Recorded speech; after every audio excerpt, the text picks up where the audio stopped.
ہمارے ملک کے بدترین معاشی اور سیاسی حالات کا سب سے بڑا شاخسانہ شاید یہ ہے کہ ملک کا ہر وہ شخص جس کے پاس ملک چھوڑ کر جانے کے وسائل اور مواقع موجود ہیں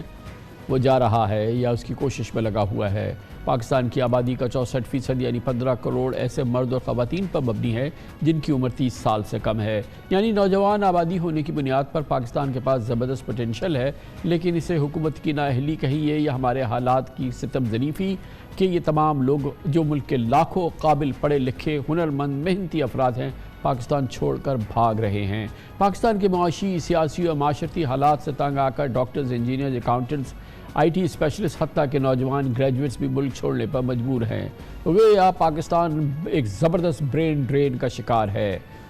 یہاں پر مرد، خواتین اور جس کے ہاتھ میں جو موقع آ رہا ہے، امریکہ، کینیڈا، برطانیہ، آسٹریلیا، UAE، سعودی عرب، کہیں پہ بھی موقع مل رہا ہے تو منتقل ہونے کی کوشش کر رہا ہے۔ اس کی باقاعدہ سرکاری تصدیق بھی ہے۔ Bureau of immigration and overseas employment کی رپورٹ کے مطابق صرف پچھلے سال 8 لاکھ سے زائد پاکستانیوں نے روزگار کے لیے ملک چھوڑ دیا، جبکہ کروڑا سے پہلے 2019 میں یہ تعداد 6.25 لاکھ اور 2018 میں 3.25 لاکھ تھی۔ پچھلے سال 92,000 سے زائد گریجویٹس نے پاکستان کو خیر بات کہا۔ پڑھے لکھے نوجوانوں میں 24,000 کے قریب انجینئرز اور ایسوسیٹ انجینئرز، 2,500 ڈاکٹرز اور اس کے علاوہ ہزاروں کمپیوٹر ایکسپرٹس، 6,500 کے قریب اکاؤنٹنٹس، 2,500 زرعی ماہرین، 1,200 کمپیوٹر آپریٹرز، 1,600 نرسز شامل ہیں۔ اس کے علاوہ 900 سے زائد انسٹرکٹرز، 500 سے زائد ٹیکنیکل ماہرین، 7 لاکھ تربیت یافتہ، غیر تربیت یافتہ ورکرز ہمارے ملک کو چھوڑ کر بیرون ملک جا چکے ہیں، جبکہ ملک چھوڑنے والے غیر ہنرمند ملازمین میں تقریباً 2.25 لاکھ ڈرائیورز بھی شامل ہیں۔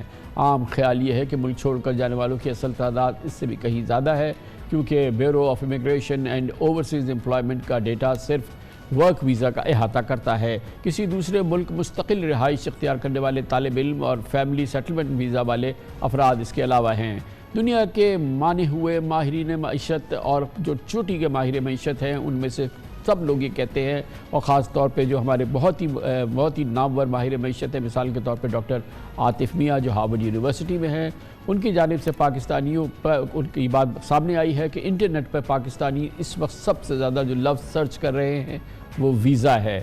گراف دن بدن اوپر کی طرف بڑھ رہا ہے جو پاکستانیوں کی سوچ کا عکاس ہے۔ پاکستان آج اس حالات کو معاشی، سیاسی اور سیکیورٹی سے متعلق مسلسل غلط فیصلوں کے نتیجے میں پہنچا ہے۔ اس تکلیف دہ صورتحال ہے، تشویشناک صورتحال ہے، اس پر مزید بات کرتے ہیں۔ ہمارے ساتھ موجود ہیں جناب مشرف زیدی، بہت ہی ممتاز کالم نویس بھی ہیں، ماہر بھی ہیں، ایکسپرٹ ہیں، بہت تفصیلی کام کیا ہے تعلیم کے شعبے میں اور ٹیکنالوجی کے شعبے میں۔ مشرف زیدی صاحب بہت بہت شکریہ، آپ نے ہمیں جوائن کیا ہے۔ فرمائیے گا کیا آپ کہیں گے، یہ یقینی طور پہ کسی بھی پاکستانی کے لیے اس میں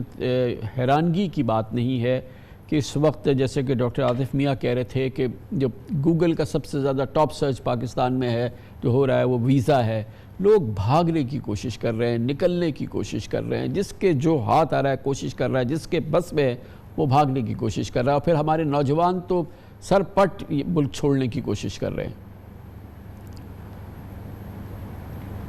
بہت شکریہ کامران صاحب۔ دیکھیے، ایک تو یہ واضح ہونا چاہیے کہ اگر کوئی نوجوان جو ہے وہ اس معیشت سے اور اس معاشرے سے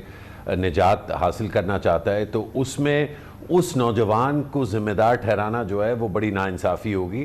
اس معاشرے کے جو بڑے ہیں، جو بزرگ ہیں، جو اشرافیہ ہے، ان کے اوپر یہ ذمہ داری لاگو ہوتی ہے کہ وہ یہ خیال کریں کہ جو ملک کا سب سے اہم ترین اثاثہ ہے کسی بھی ملک کا، وہ اس کی سب سے زیادہ پڑھی لکھی نوجوان نسل ہوتی ہے۔ یہاں پہ جو پازیٹیو سائیڈ پہ اگر ہم اس کو دیکھیں کہ اگر ہم سمجھیں کہ 160 ملین پاکستانی ہیں نوجوان،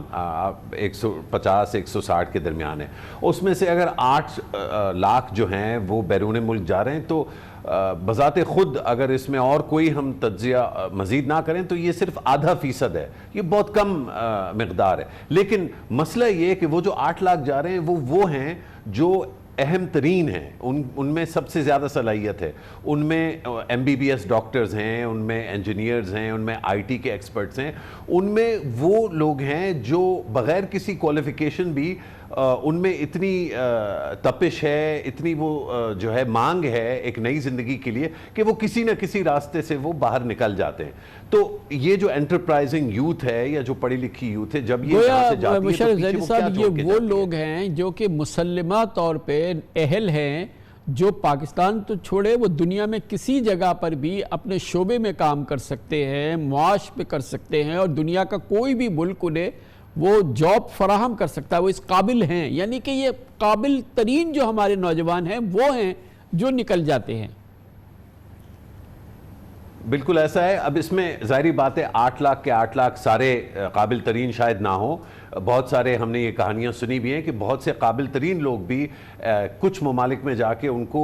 لوور لیول کی نوکری یا کام کرنا پڑتا ہے، لیکن اس کے لیے بھی وہ تیار ہیں، جو ایک اور زیادہ جو ہے تکلیف دہ المیہ. آپ یہ سوچئے کہ اگر ایک کوالیفائڈ اکاؤنٹنٹ یا اکانومسٹ جو ہے وہ پڑھ لکھ کے یہاں پہ اس نے بینکاری میں نوکری کی، انشورنس میں کی، 4 5 6 سال اپنا کریئر تیار کیا، اور پھر وہ اگر کینیڈا جا کے کیب چلا رہا ہے. اور یہ کہانی کس نے نہیں سنی ہوئی؟ ہمیں درجنوں ایسے جو ہے جو پاکستان کی مڈل کلاس ہے یا اشرافیہ ہے، ان کو یہ معلوم ہے کہ ایسا جو ہے بہت عام ہو گیا ہے. تو جو اس میں سب سے زیادہ اہم تکلیف ہونی چاہیے کامران صاحب وہ یہ کہ اگر تو 160 ملین لوگ ہیں اور اس میں سے 8 لاکھ کیا اگر 1.6 لاکھ لوگ بھی جا رہے ہوتے، وہ ابھی بھی 1% ہے. آپ 10% بھی جا رہے ہوتے، جو پیچھے وہ چھوڑ کے جا رہے ہوتے، اگر وہ سب پڑھے لکھے ہوتے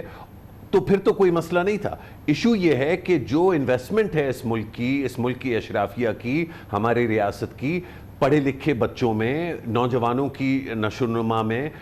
نوجوان بچیاں یا جو مائیں، ینگ عورتیں جو مائیں بنتی ہیں، ان کی نشو و نما میں، ان کی صلاحیت میں کہ وہ اچھے بچے پال سکیں، ان کی اس صلاحیت میں کہ وہ بجائے 6 7 8 بچے پیدا کرنے کے وہ 2 یا 3 پیدا کریں تاکہ زیادہ توجہ دے سکیں. ہماری انویسٹمنٹ ہوتی ہے ہمارے اسکولوں میں، ہماری انویسٹمنٹ ہوتی ہمارے سیکھنے کے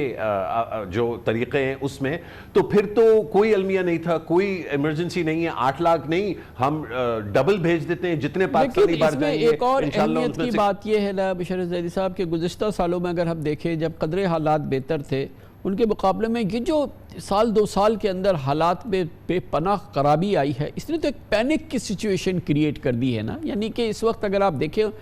عمومی طور پر تمام جو ہمارے سیکٹرز ہیں ان میں دیکھیں، چاہے تجارت ہو، چاہے کاروبار ہو، چاہے سرمایہ کاری ہو، چاہے تعلیم ہو، چاہے کوئی اور شعبہ ہو، ہر جگہ ایک پینک کی کیفیت ہے کہ ہمارا ملک کہاں جا رہا ہے، یہ کیا ہو رہا ہے. تو اس نے تو اس کو ایک بہت بڑا اسٹیمولس دیا نا کہ لوگ ایک طرح سے اب بھاگ رہے ہیں، پینک کسی کیفیت ہے. بالکل درست فرمایا کامران صاحب. اور اس میں دیکھنے والوں کو اچانک جو ہے بہت سے لوگوں کو یہ ہوگا کہ بھائی یہ کامران صاحب اور مشرف زیدی جو ہے پینک کی بات کر رہے ہیں، لیکن پینک تو یہ خود پھیلاتے ہیں. بہت سے لوگ یہ سمجھتے ہیں کہ میڈیا جو ہے وہ پینک پھیلاتا ہے، نیگیٹیوٹی پھیلاتا ہے، تاریکی جو ہے وہ پھیلاتا ہے. ایکچولی میڈیا کا رول کوئی چیز پھیلانا نہیں ہے. میڈیا کا رول جو ہے چیزوں پر عکاسی کرنا ہے اور ان کے بارے میں گہرائی میں جا کے ان کے بارے میں سوچنا، سوچ وچار اور گفت و شنید کروانا ہے تاکہ چیزیں بہتر ہو سکیں. جو یہ پینک ہے پچھلے میں سمجھتا ہوں خاص طور پہ 18 مہینوں میں، اس پینک کا جو دار و مدار یا جو بنیاد ہے وہ ہماری اشرافیہ کی انٹر ایلیٹ لڑائی ہے. یہ لڑائی امیر اور غریب کی نہیں ہے، یہ لڑائی حق والوں کی اور حق مانگنے والوں کی، حق دینے اور مانگنے والوں کے درمیان نہیں ہے. یہ جو سب سے طاقتور ترین پاکستانی ہیں، جو اپنے اپنے اداروں میں سب سے اونچی جو ہے سطح پہ کام کر رہے ہیں یا ان کو یہ عہدے ملے ہوئے ہیں، ان کے درمیان کی لڑائی ہے، جس میں جو نوجوان پاکستانی ہے جو یہاں سے بھاگنا چاہتا ہے،